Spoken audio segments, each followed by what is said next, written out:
we got one guy who has 6 wins, and we have another guy that has 2 major championships.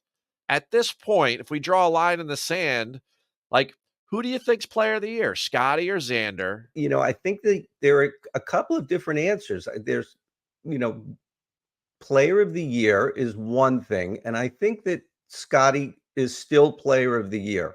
I mean, he doesn't have 2 majors, but he has major and 5th major and Yeah. 4 other signature events. I think that's a little bit hard to overcome. But, some people push back, and I had a little poll on this that's winding down. I think Scottie will win it about 60-40 player of the year. But then there's the other aspect. What would the players take if you had the 2 players and you had give them the option? Would you want A or B?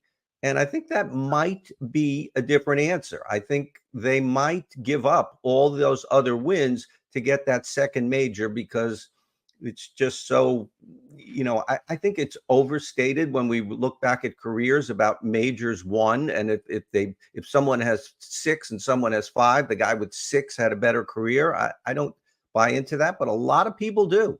A lot of people do. So I think they might both take the 2 majors, even if Scottie should be player of the year.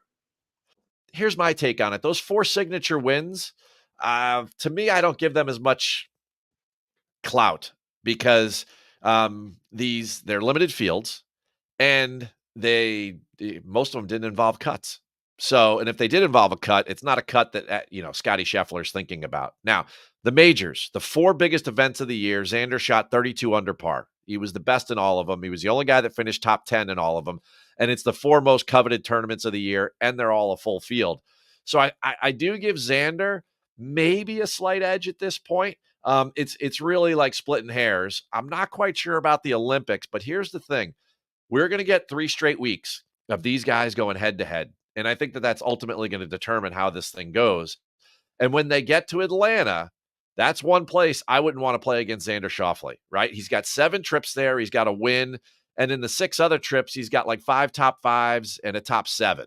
So if this thing comes down to Eastlake, boy, I would hit the odds board hard for Xander to win player of the year because I think he'd be tough to beat in Atlanta.